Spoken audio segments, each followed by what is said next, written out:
Hola chicos, buenas tardes. Buenas tardes, doctor. ¿Alguien me quiere recordar qué es lo que vimos el día de ayer?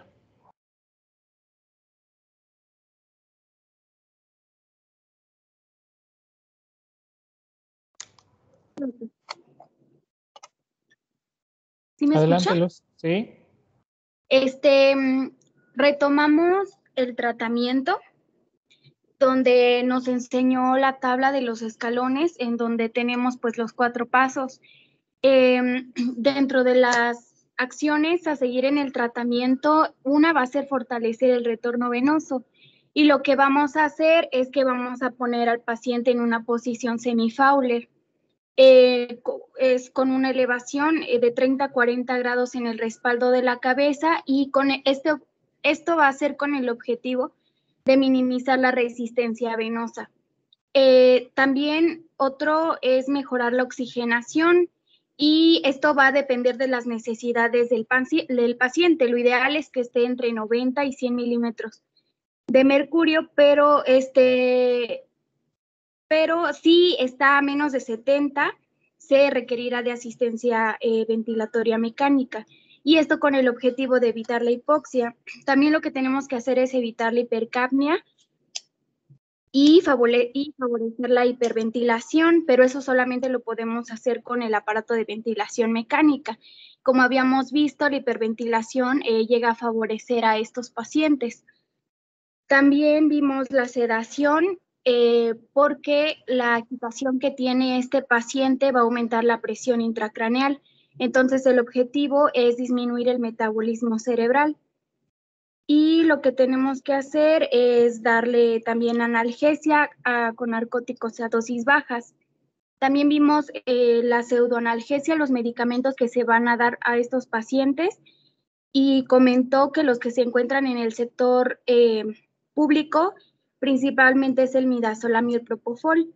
Nos dijo que el midazolam es en una infusión de 0.1 a 0.2 miligramos por kilogramo hora y el propofol de 0.1 a 1 miligramo por kilogramo. Y también los otros es fentanil. Hola, hola. Bueno, ¿Me escucha? ¿alguien? No, te dejé de escuchar. ¿Alguien quiere ayudarle o ya estás? Luz. Sí, doctor. Ajá, No, continúa, por favor. ¿hasta dónde me dejó de oír? Hasta lo que es la dosis del midazolam.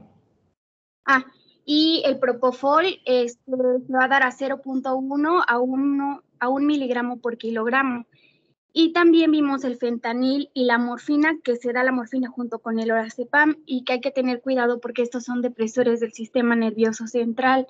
Y también el propofol y el fentanil son ionotrópicos negativos, entonces hay que tener cuidado porque podemos disminuir y también condicionar bradicardia. También vimos que tenemos que evitar la fiebre y la fiebre es importante controlarla porque aumenta la tasa metabólica cerebral. Entonces, también esto va a condicionar a que la vasodilatación o sea, que tenga vasodilatación el paciente. Y vimos que estos pacientes pueden presentar fiebre post-trauma y se asocia a un mal pronóstico porque se asocia a un empeoramiento del estado neurológico. ¿Sigo? ¿Alguien quiere ayudarle a Luz?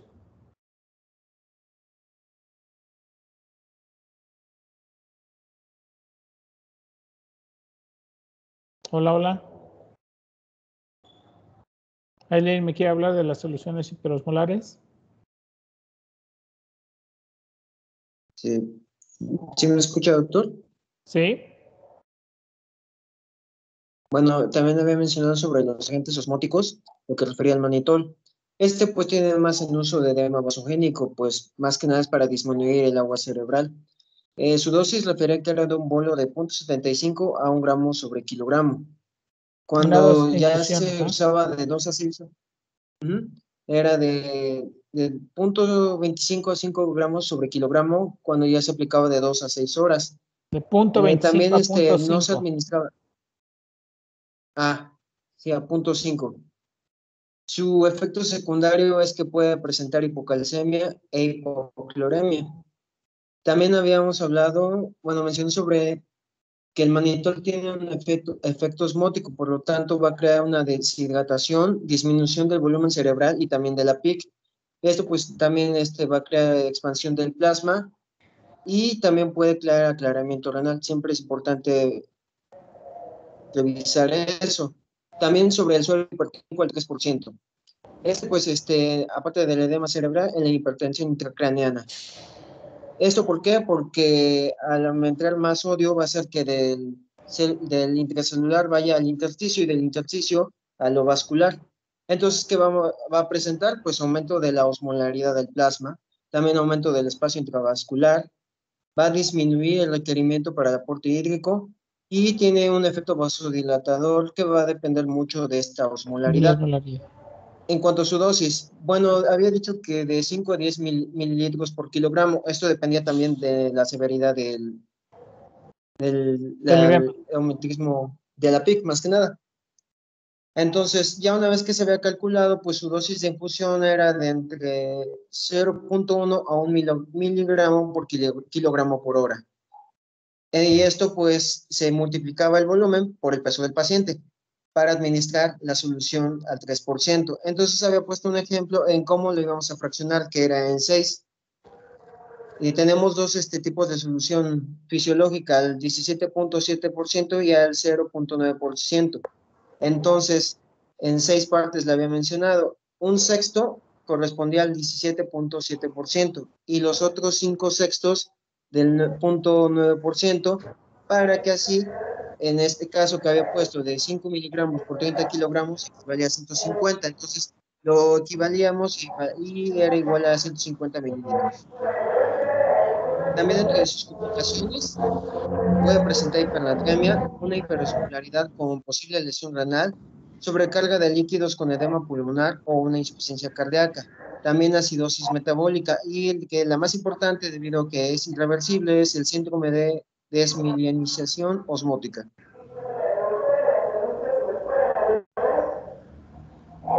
¿Continúo? Sí, por favor. ¿Alguien quiere ayudarle, Isaac? Yo, doctor. Adelante. También hablamos sobre algunos diuréticos que se pueden llegar a utilizar. Mencionó que podría ser, por ejemplo, furosemide y acetazolamida.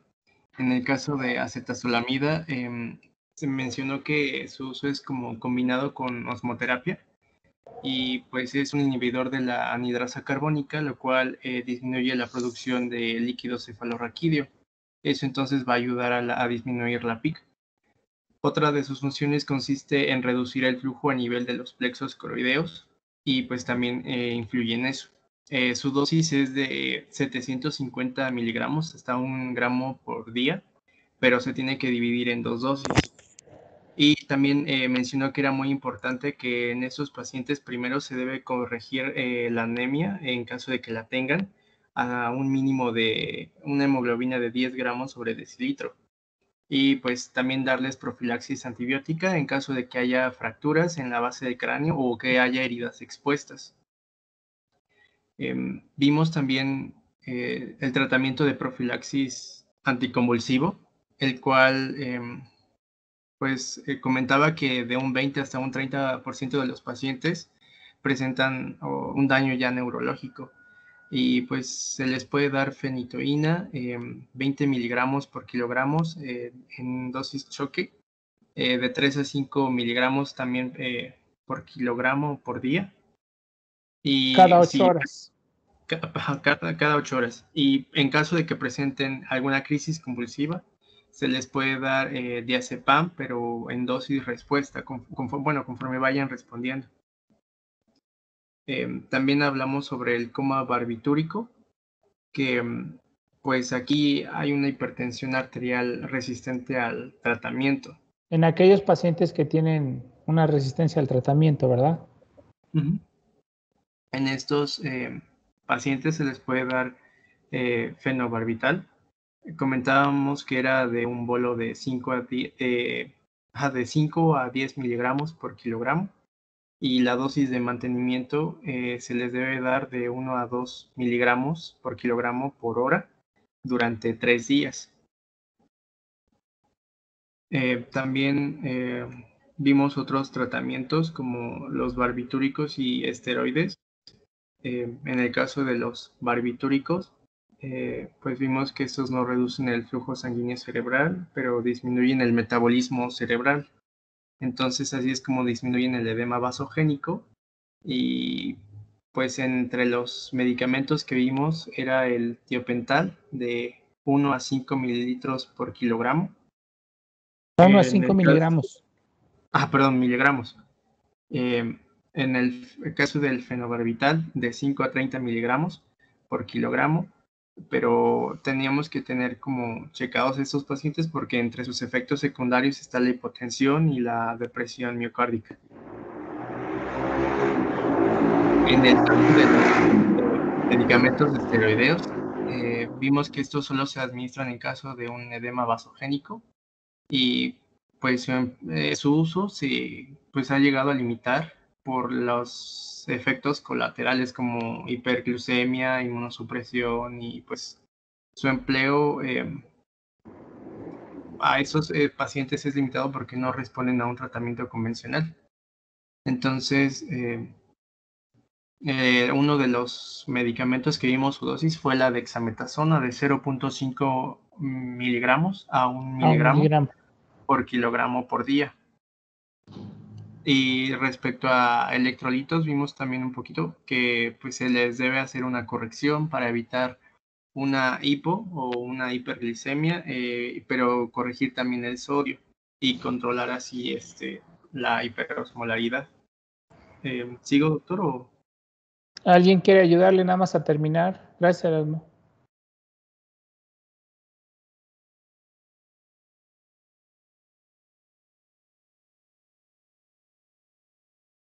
Yo, doctor, ¿me escucha? Sí. Bueno, es con respecto al tratamiento, es lo último, que es obviamente la última opción.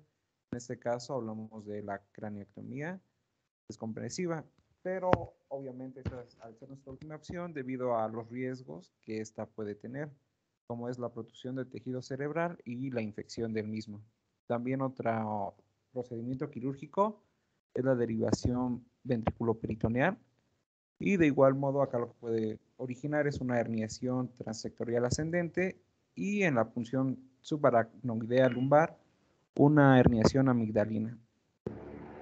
Y con respecto al pronóstico, mencionó usted ayer que es reservado y va a depender de la etiología y del tratamiento establecido. Me mencionó que si se mantiene una PIC de 60-70 aproximadamente en 15 días con un tratamiento adecuado, el paciente se va a recuperar, pero va a tener algunas secuelas o paresias. En cambio, si hay hemorragia o explosión del tejido cerebral, esto es desfavorable por lo que puede originar, por las infecciones que se pueden presentar. Y bueno, ¿alguna pregunta que tengan ustedes, chicos? ¿Qué le hacen con un paciente que sufrió un traumatismo craneoencefálico? Además de esto, tuvo fracturas costales, tuvo un trauma abdominal, tiene una PIC de 70, pero mi paciente en este caso tiene un estado de choque, tiene 70-40. ¿Cómo lo reaniman? ¿Qué es lo que hacen? ¿Qué tratan primero? ¿El estado de hipotensión o el estado de la presión intracerebral?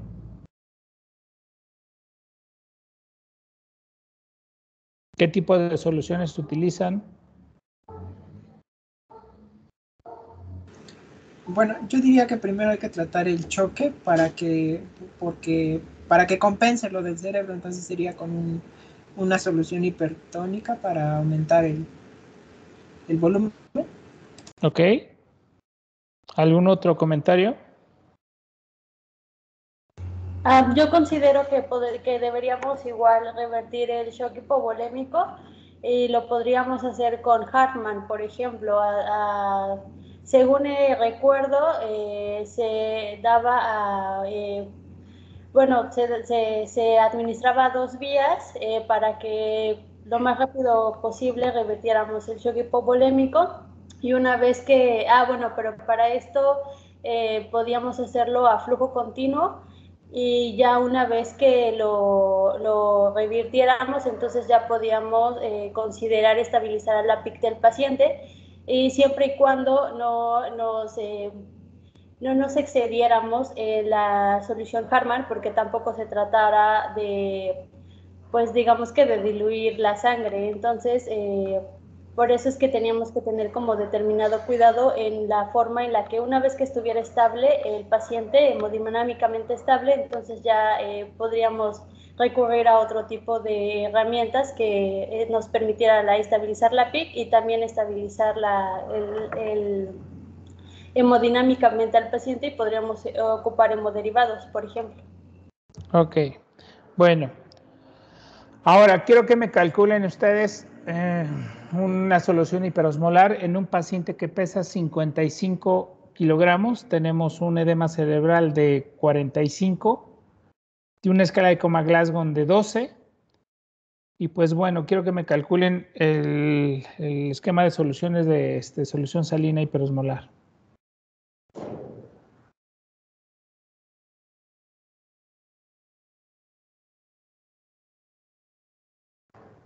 ¿Sí?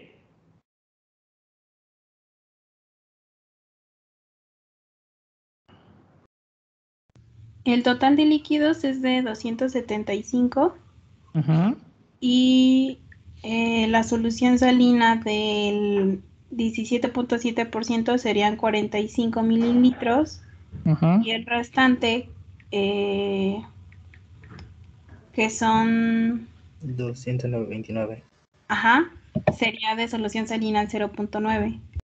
Muy bien. Bueno, así son los exámenes, son casos clínicos con cálculo de soluciones. Y pues bueno, vamos a continuar con lo que es el siguiente tema, que es la escala de Coma-Glasgow. Y pues bueno, los centros de atención de trauma, sobre todo traumatismo craneoencefálico, pues bueno, cada centro hospitalario anteriormente utilizaba lo que es su escala, de lo que es su medición para valorar el estado de lesión neuronal. Y pues obviamente nosotros lo vimos en los diferentes tipos de libros, cuando mencionábamos el estado de sopor, el estado de somnolencia, y pues bueno, y en el estado de coma, pero no podíamos discriminar qué tan grave estaba. Para unos a lo mejor el sopor estaba grave, para otros el estado de coma también estaba grave, pero no podíamos determinar y no se ponían de acuerdo en este caso. Entonces surge lo que es la escala de Coma-Glasgow. Fue creada principalmente por los neurocirujanos Graham Tisdale y Brian Jennett, y esto, bueno, lo publican desde 1974. Al inicio, obviamente, tuvieron diferentes críticas, porque los demás centros hospitalarios utilizaban diferentes escalas de medición, como es el diámetro pupilar, como es la presencia de posiciones o, en este caso, posiciones musculares o fuerzas musculares, y pues bueno, los trataron de comparar y pues unos tenían buena respuesta, otros no, y pues ellos tuvieron un poquito de más sensibilidad y podían determinar más el daño que llegaban a tener, en este caso, los pacientes. Poco a poco fue introduciéndose en las guías de práctica clínica, sobre todo en los pacientes con trauma, como es el ATLS, la CLS, y pues bueno, actualmente ya juega un papel muy importante en ese tipo de guías, sobre todo en víctimas que tienen algún tipo de trauma. Y pues bueno, la escala de Coma-Glasgow inicialmente fue creada para valorar el estado de conciencia, porque cada quien determinaba y definía el estado de conciencia como ellos referían, y pues como tal no podíamos tener un valor discriminativo del grado de lesión. Y pues bueno, posteriormente esta escala de Coma-Glasgow la fuimos implementando en diferentes tipos de patologías para determinar en este caso el grado de daño neuronal. Entonces, ¿qué propósito tiene la escala de Coma-Glasgow? De alertarnos al personal de salud, llámese médico, enfermera, paramédico, para valorar más que nada el deterioro del estado neurológico. Y pues bueno, gracias a eso, pues nosotros podemos determinar el mismo lenguaje, podemos hablar el mismo idioma, porque es lo mismo una escala de Coma-Glasgow en Inglaterra que en México. Cuando nosotros decimos una escala de Coma-Glasgow de 8, pues ya sabemos que tenemos un daño neurológico importante, severo, y que si nosotros no damos un tratamiento adecuado, pues mi paciente se va a morir. Cuando hablaba anteriormente de un estado de sopor, pues bueno, no determinaban el grado de daño que tenía y pues bueno, cada quien fue implementando en este caso sus términos y sus definiciones. Y pues bueno, el estado de conciencia, igual, lo mismo, cada quien definía el estado de conciencia como ellos lo entendían. Y pues bueno, este grado de conciencia se logra gracias a la interrelación de los diferentes tipos de neuronas, tanto inferiores de los centros neuronales inferiores como de los centros neuronales superiores. ¿Por qué? Porque bueno, mi sistema nervioso central sufre una modificación, sufre una evolución, donde mis centros inferiores quedaron abatidos, abolidos, quedaron dormidos, donde mis centros superiores mejoraron esa función. Y pues bueno, para tener el estado de la conciencia, tiene que haber esa interrelación entre ambas neuronas, una interconexión de manera adecuada, donde todos los estímulos van a llegar y en base a esos estímulos van a filtrarse a través del tálamo a los centros superiores y pues bueno, me van a generar la aparición de alguna conducta compleja o de algún comportamiento. Y pues bueno, ese es el estado de conciencia para unos, es un estado fisiológico del sistema nervioso que varía en base a sus operaciones neuronales, a esa interconexión que existe. Y pues bueno, una secuencia de sucesos neuronales que obviamente van a aumentar en complejidad a medida que el proceso de la información sensorial avanza a estructuras cerebrales inferiores, de estructuras cerebrales inferiores a estructuras superiores. Entre más alta sea la información, el procesamiento, vamos a tener un mejor comportamiento, vamos a encontrar un mejor conducta y pues obviamente esto es lo que nos da como tal el estado de conciencia, el entorno donde nosotros nos movemos, en el entorno donde nosotros estamos en ese momento.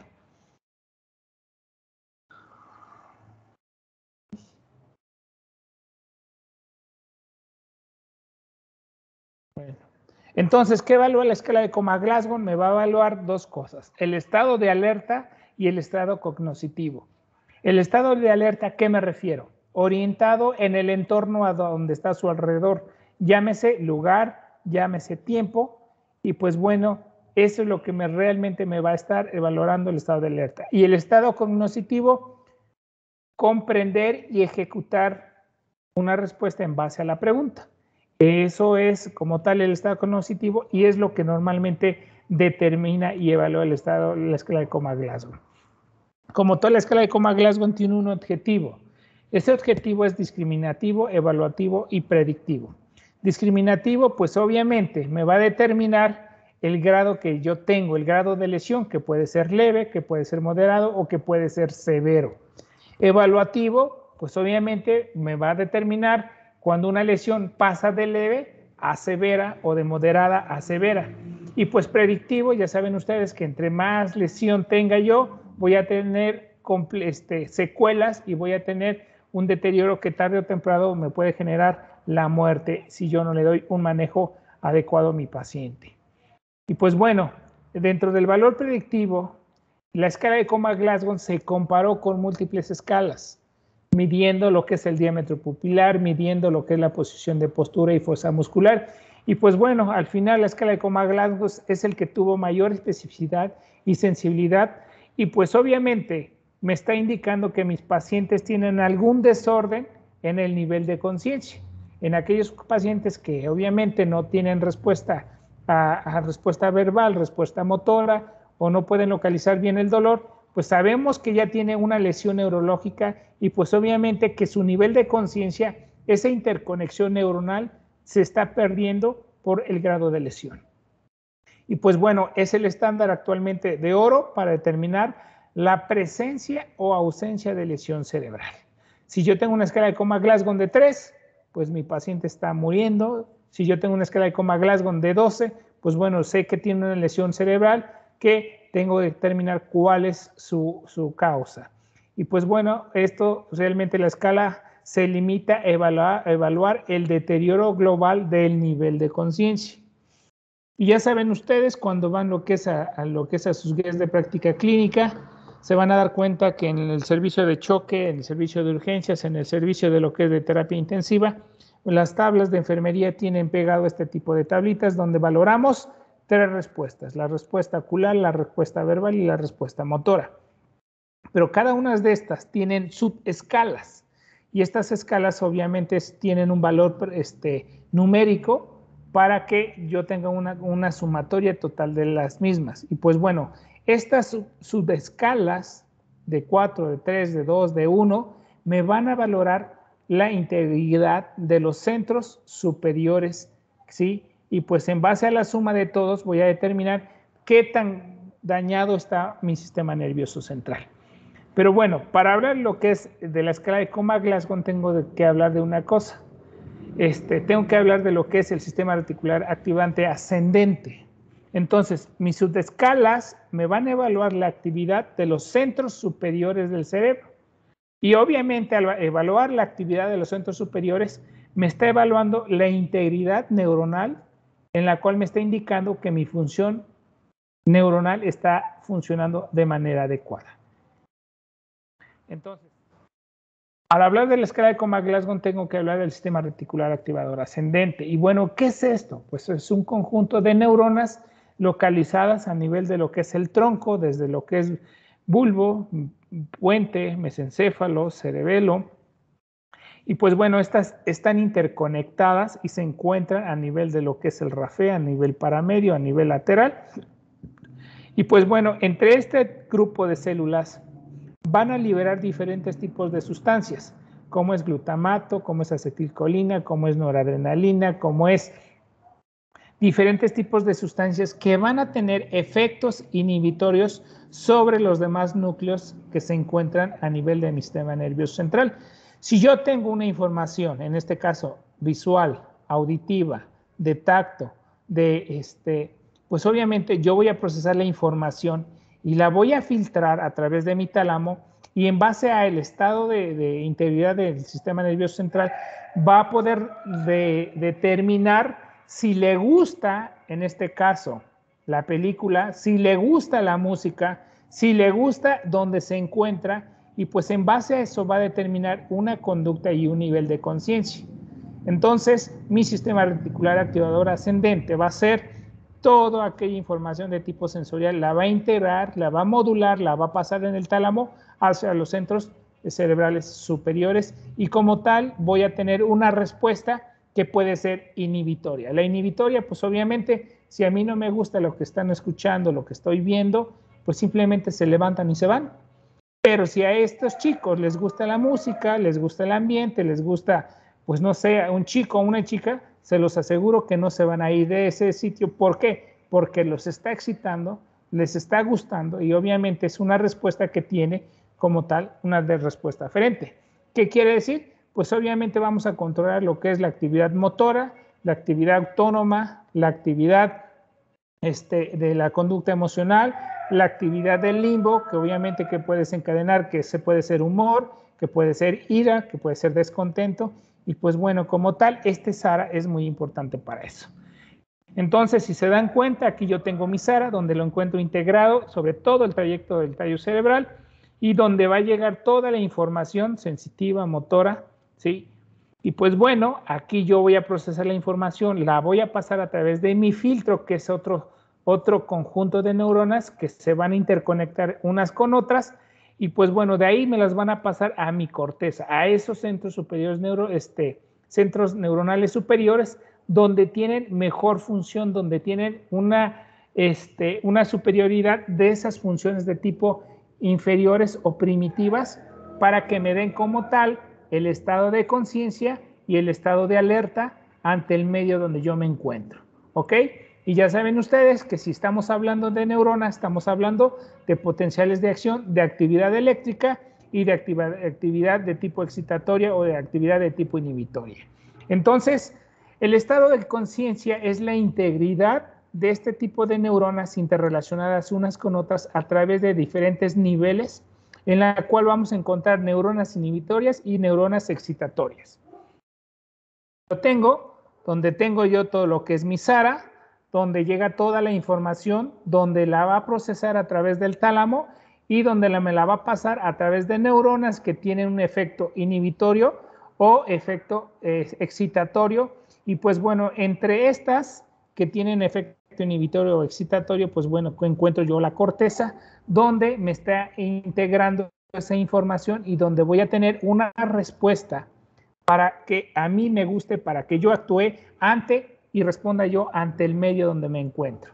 Entonces, estamos hablando que entre más inferior sea la lesión, vamos a encontrar una respuesta a una escala de Coma-Glasgow más baja, y entre más alta sea mi escala de Coma-Glasgow, pues obviamente me estoy integrando, estoy verificando que mi corteza, que mis centros superiores se encuentran funcionando de manera adecuada.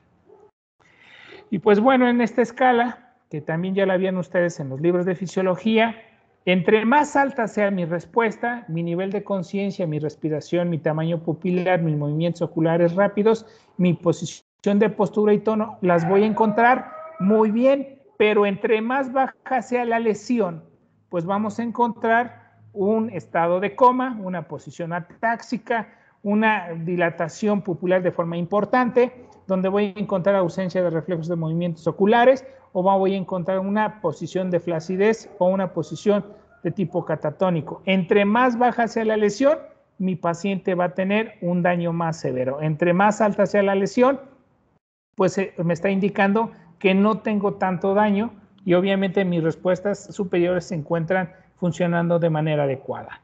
Y pues bueno, en mi SARA tengo yo en este caso el RAFE medio, el RAFE lateral y paramedial, y pues bueno, entre ese tipo de conjunto de neuronas voy a encontrar diferentes tipos de núcleos que están agrupados, que obviamente van a secretar diferentes tipos de sustancias o neurotransmisores como la serotonina, como es el glutamato, como es la acetilcolina, como es la adrenalina, como es la noradrenalina, que tienen efectos tanto positivos como tanto negativos sobre el resto del sistema nervioso central.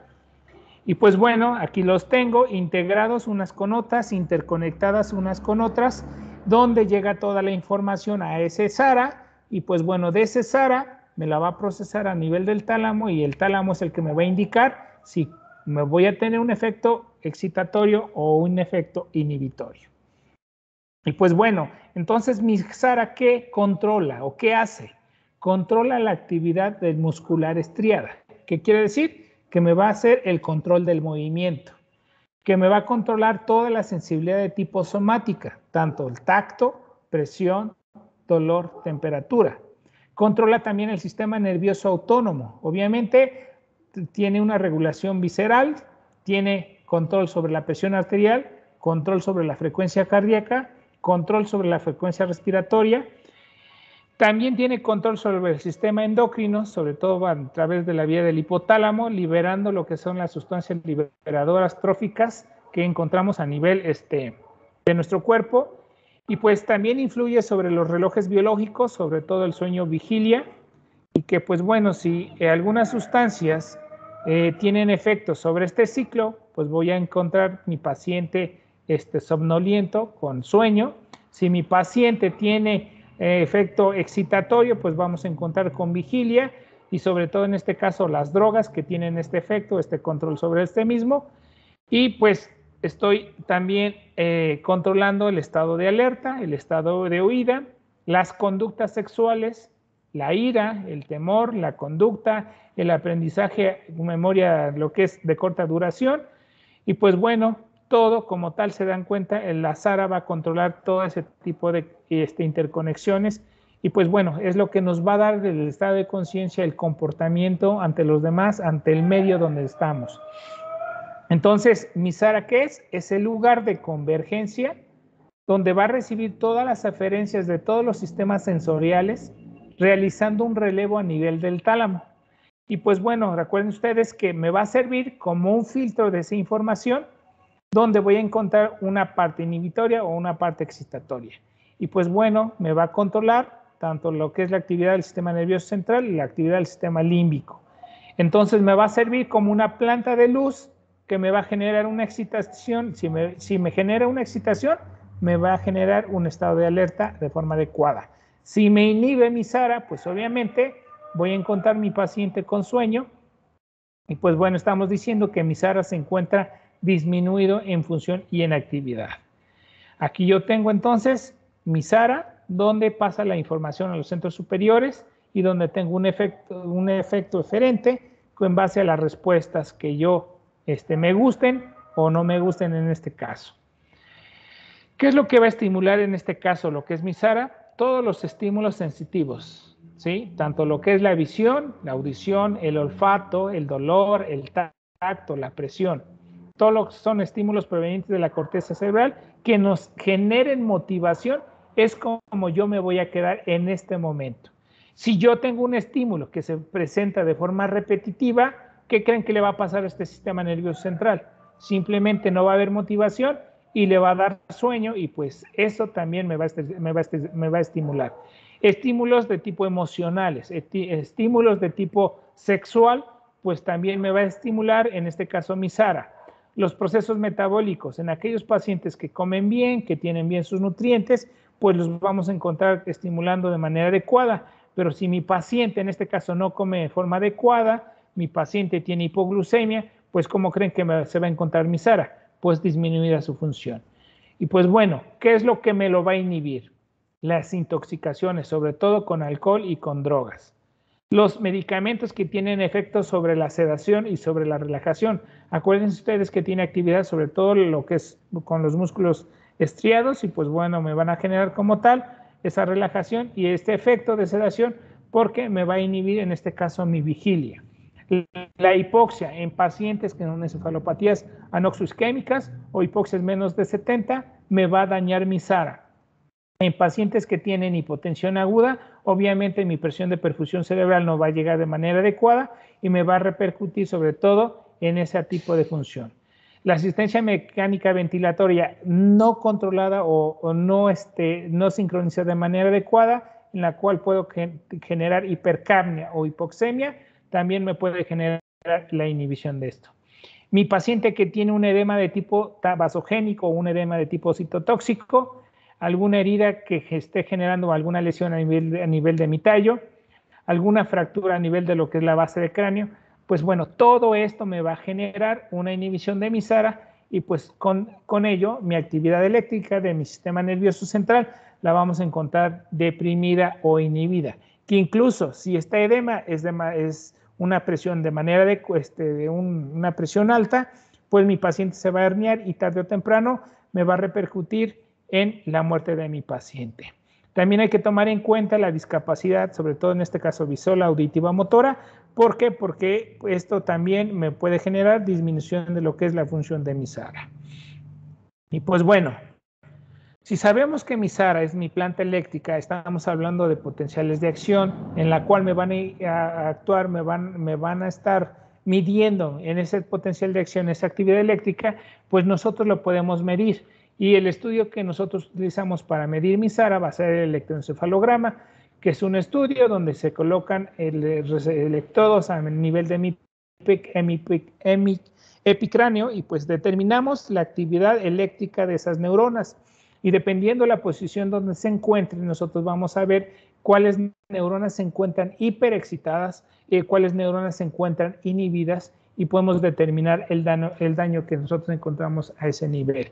Y pues bueno, ¿qué creen que si mi paciente tiene un electroencefalograma con un trazo eléctrico que me está indicando? Que mi paciente tiene muerte cerebral. Y pues bueno, hay un registro de ondas donde vamos a encontrar ondas alfa, ondas beta, ondas teta, ondas delta, y en base a eso, pues nosotros podemos determinar el estado en el cual tenemos a nuestro paciente. Aquí yo tengo un paciente en la cual yo tengo unas ondas beta, en la cual están determinando la actividad de tipo excitatorio, donde yo los encuentro despiertos, donde se encuentran con atención. Si yo tengo un electroencefalograma con ondas alfa, pues bueno, lo vamos a encontrar despierto, pero con un efecto relajado. Si yo tengo unas ondas teta, pues mi paciente ya está durmiéndose, como ahorita al término de la clase, pues ya se encuentran con sueño ligero. Y pues bueno, ya cuando yo tengo unas ondas delta, pues entonces estamos ante un sueño profundo. Y en aquellos pacientes que tienen un trazo eléctrico, pues bueno, aquellos pacientes van a estar con muerte cerebral. Entonces, aquí yo tengo mi epicráneo donde tengo los diferentes electrodos, donde me van a registrar la actividad de los diferentes tipos de lóbulos, que son los centros superiores cerebrales, y pues en base a eso pueden determinar la actividad de cada uno y podemos determinar la función. También esto lo utilizan mucho en aquellos pacientes que tienen crisis convulsivas, donde pueden determinar el grupo de neuronas que están excitando y que están generando la descarga eléctrica. Y pues bueno, tenemos los criterios de Harvard, donde tenemos y determinamos esto sobre todo para descartar la muerte, en este caso de mi paciente, sobre todo la muerte cerebral. Que mi paciente esté en estado de coma y que no tenga yo una respuesta de tipo motora, verbal, ocular. Tenga yo ausencia de reflejos encefálicos, ausencia de reflejos espinales.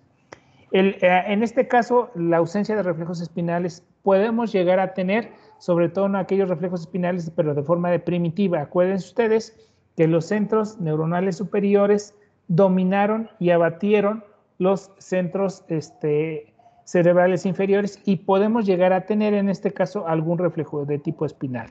El electroencefalograma con un trazo isoeléctrico y pues obviamente que estemos ante la ausencia de intoxicación de drogas o mi paciente que tenga una hipotermia. Recuerden ustedes que la hipotermia también me disminuye mi tasa metabólica cerebral y pues obviamente me va a generar también que esas ondas se encuentren apagadas o abatidas. Entonces son los criterios de Harvard que utilizamos sobre todo para descartar la actividad eléctrica y en este caso la muerte cerebral. Y pues bueno, ya saben ustedes cómo disminuye su función MISARA a través de algún virus, una encefalitis viral. Pues bueno, acuérdense ustedes que me va a generar edema de tipo vasogénico, respuestas inflamatorias en este sitio, me va a generar aumento de mi PIC. La presencia de tumores en la cual me pueden generar mecanismos de herniación y el aumento de mi PIC. Las hernias como tal, secundarias a un traumatismo craneoencefálico, ya sea en forma de un hematoma epidural o un hematoma subdural, que me estén aumentando mi PIC. Los traumatismos directamente, pues obviamente ya sabemos que esto me van a generar aumento de mi PIC y las intoxicaciones. Entonces, esto es lo que me va a generar el estado de coma y disminución de la escala de Coma-Glasgow. Y pues bueno, ya directamente hablando de lo que es la escala de Coma-Glasgow, entonces vamos a valorar 3 respuestas, que son la respuesta ocular, la respuesta verbal y la respuesta motora.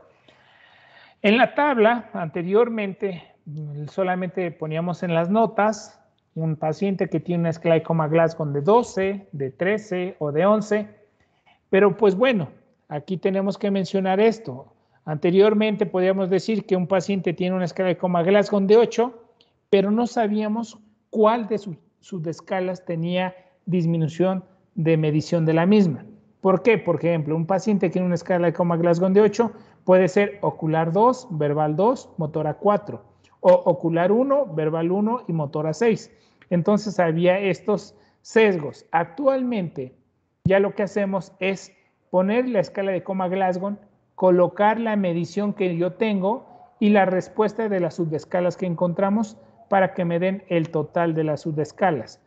En caso de que mi paciente esté intubado, en caso de que mi paciente tiene una fractura mandibular, en caso de que mi paciente tenga alguna fractura de alguna extremidad superior e inferior, pues bueno, vamos a tener una desviación y en la cual vamos a tener que colocar que la escala de Coma-Glasgow no es concluyente y no es valorable y tenemos que ponerle por qué. Porque mi paciente tiene fractura del macizo facial, tiene fractura mandibular, tiene algún traumatismo a nivel de lo que es la tráquea, tiene alguna fractura a nivel de las extremidades superiores y pues esto me está generando una desviación y no podemos determinar o no podemos concluir la valoración de la escala de Coma-Glasgow.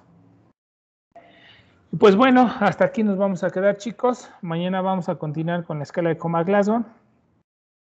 Y pues bueno, no sé si tengan alguna pregunta.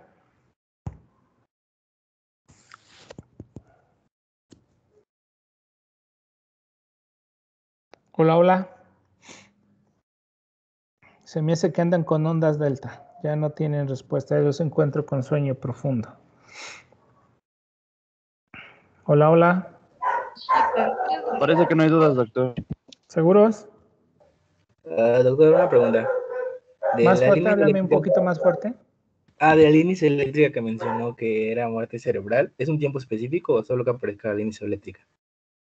A ver, de nuevo. De la línea eléctrica que mencionó de muerte cerebral, o sea, ¿es durante algún tiempo específico o solo que aparezca el trazo? Obviamente en los criterios para determinar que mi paciente tenga muerte cerebral tenemos que tomar el taxo eléctrico, tenemos que tener ausencia de reflejos encefálicos, reflejos espinales, ausencia de intoxicaciones para determinar y definir como tal muerte cerebral. El trazo eléctrico incluye un valor predictivo para valorar la muerte cerebral. Ok, gracias.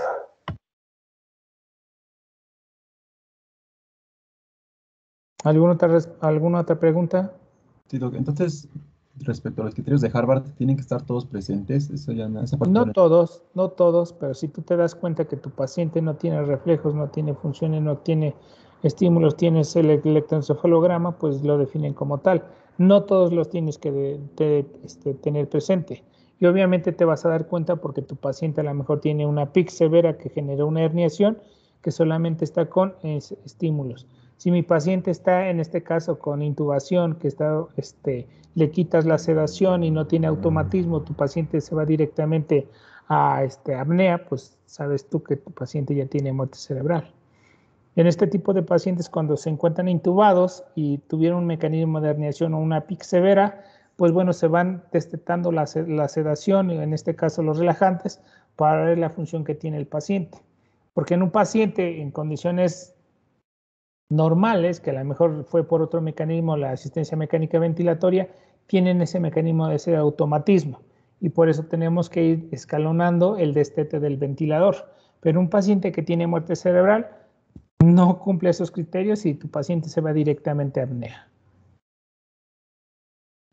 Ok, doctor, gracias. ¿Alguna otra pregunta? Pues bueno, nos vemos mañana, chicos. Gracias, doctor. Gracias, Bye, bye. doctor. Gracias. Gracias, doctor. Hasta luego.